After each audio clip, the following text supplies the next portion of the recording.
कुछ स्टेट्स के अंदर और कुछ डिवीज़न में रोल आउट 2.0 होना बाकी है। तो ये जब रोल आउट होगा तो आपके फ़ोन के अंदर इंटरनल मोबाइल ऐप 2.0 ये डाउनलोड हो जाएगी ऑटो। जब भी आपको बोला जाए कि रोल आउट होने वाला है तो आपको फ़ोन को एक अच्छे नेटवर्क में रखना है। अगर फ़ोन के अंदर सिम नहीं है तो वाईफाई से कनेक्ट करके रखना है, लेकिन उसको ऑन ही रखना, क्योंकि जब ऐप जो पुश होगी तो एक साथ होगी सबके। उसके बाद में अगर दिक्कत आती है तो उसके ज़िम्मेदार आप ही रहने वाले हो। अगर ऐप नहीं दिखती है फ़ोन में तो अपने को जाना है ऐप स्टोर में। ऐप स्टोर में जाने के बाद में यहाँ पर स्टोर में जाना है और यहाँ पर जो भी पेंडिंग एक ऐप आपको दिख रही है तो उसको अपडेट कर देना है। इसी के अंदर उसकी लिस्ट आ जाएगी IMA की, इंटरनल मोबाइल ऐप। उस पर क्लिक कर दोगे, अच्छा नेटवर्क होगा तो ऐप इंस्टॉल हो जाएगी।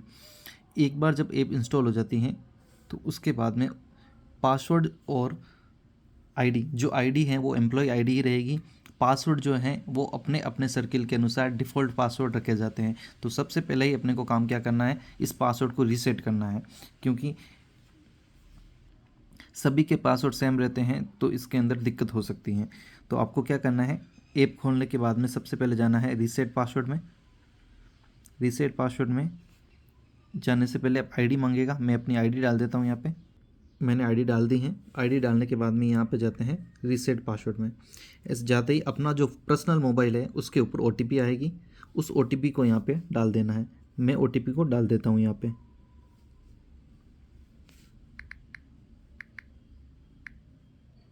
OTP को डाल के कंटिन्यू करेंगे।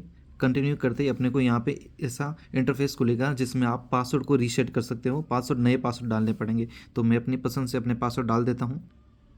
पासवर्ड बढ़ने के बाद में यहाँ पे रीसेट पासवर्ड का क्लिक करेंगे तो पासवर्ड अपने चेंज हो जाएंगे। अब अपने को क्या करना है, यहाँ पर यूज़र आईडी जो हमारी एम्प्लॉय आईडी होती है वो, और यहाँ पे डालने हैं अपने को पासवर्ड।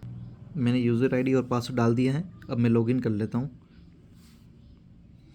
लॉगिन करते ही अपने सामने ऐसा इंटरफेस खुल जाएगा।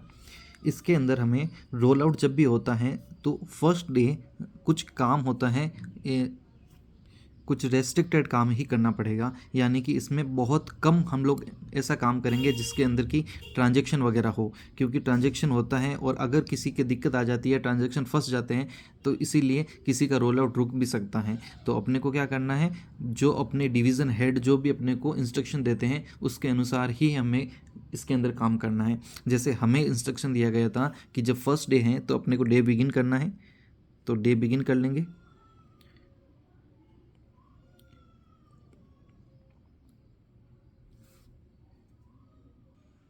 डे बिगिन होते ही ऐसा इंटरफेस खुल जाएगा।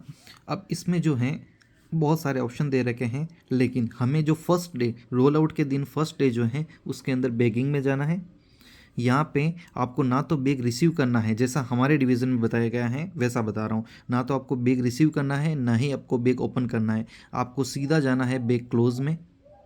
वहाँ पे अपने BO का नाम आ जाएगा, ब्रांच ऑफिस का नाम, और यहाँ से अपने को सेलेक्ट कर देना है कुछ भी, जैसे कोई वाउचर वगैरह है नहीं। फिर इसको फेच करना है और क्लोज बैग पर क्लिक करना है। जैसे ही आप क्लोज बैग क्लिक करोगे, बैग के लिए एक नंबर मांगेगा, जैसा मैंने पिछले वीडियो में बता रखे हैं सारे वीडियो। तो ऐसे हमें बैग क्लोज करना है। और जैसा कि हमें पता है कि जब हम लोग बैग क्लोज कर देते हैं, एसओ में भी जब बैग क्लोज करते हैं तो हम लोग क्या करते हैं, बैग को आगे भेजते हैं, और आगे भेजने को हम लोग क्या बोलेंगे, बैग डिस्पैच। तो फर्स्ट डे अपने को बैग क्लोज करना है। बैग क्लोज करने के बाद में बैग डिस्पैच में जाना है और यहाँ से शेड्यूल सेलेक्ट करना है। शेड्यूल सेलेक्ट करने के बाद में यहाँ पे बैग नंबर डालना है। जो अपने बैग क्लोज किया है वो बैग नंबर डालेंगे जो नीचे आ जाएगा यहाँ पे। इस बैग को हम लोग वहाँ पे ऊपर यहाँ पे भर देंगे। जैसे मैं यहाँ पे भर रहा हूँ इसको। जैसे ही जो नीचे एक्सपेक्टेड बैग लिखा हुआ था, इसके आर्टिकल को मैंने यहाँ पे डाला है। यहाँ पे स्कैन करने से ही आता नहीं है, इसलिए मैंने को मैनुअल भर दिया है। मैनुअल भरते ही ऊपर आ जाता है और फिर मैं यहाँ पे बैग डिस्पैच पे क्लिक कर दूँगा। तो जैसे ही बैग डिस्पैच हो जाएगा ऐसा पॉपअप आ जाएगा। जब बैग डिस्पैच हो जाता है तो उसके बाद में अपने को जाना है 2 बार बैग। उसके बाद में यहाँ पर एक आएगा काउंटर ऑपरेशन का, काउंटर ऑपरेशन में जाना है। उसके बाद में यहाँ से करना है क्लोज अकाउंट। जैसे ही आप क्लोज अकाउंट करोगे, काउंटर ऑपरेशन एक ऐसा होता है जिसके अंदर हम लोग कुछ ऐसी क्रिया कर सकते हैं जिसमें कि केस का लेन देन होता है। तो हमें क्या करना है, काउंटर ऑपरेशन में जाना है और काउंटर क्लोज करना है। ध्यान में रखना है पहले दिन ही ये ऐसा करना है। बाद में अगर आपने काउंटर क्लोज कर दिया है पहले दिन के बाद में कभी भी, तो उसके बाद में कोई किसी प्रकार की लेन देन नहीं होगी। तो पहले दिन अपने को लेन देन नहीं करनी है, इसलिए क्लोज अकाउंट करेंगे। अकाउंट क्लोज करते ही ये पूरा का पूरा हम लोग बाहर आ जाएंगे इस अकाउंट क्लोज करके बैक आए। बैक आते ही हमारे सामने ऐसा इंटरफेस आ जाएगा। तो फिर आपको करना है डे एंड करेंगे और उसके बाद में कंफर्म करके अपना डे एंड हो जाएगा। अगर आपको नेक्स्ट डे क्या करना है उसके बारे में जानना है तो मैंने चैनल पे वीडियो डाल रखा है, फुल डे बिगिन से लेकर डे एंड तक क्या क्या करना है, कैसे ट्रांजेक्शन करने हैं, सारे डाल रखे हैं, वो आप देख सकते हो। ये ओनली रोल आउट के दिन करना है, जिसके अंदर बिना कोई ट्रांजेक्शन के कोई करना है। जैसे अपने डिवीज़न हेड अपने को क्या इंस्ट्रक्शन देते हैं उसके अनुसार ही अपने चलना है।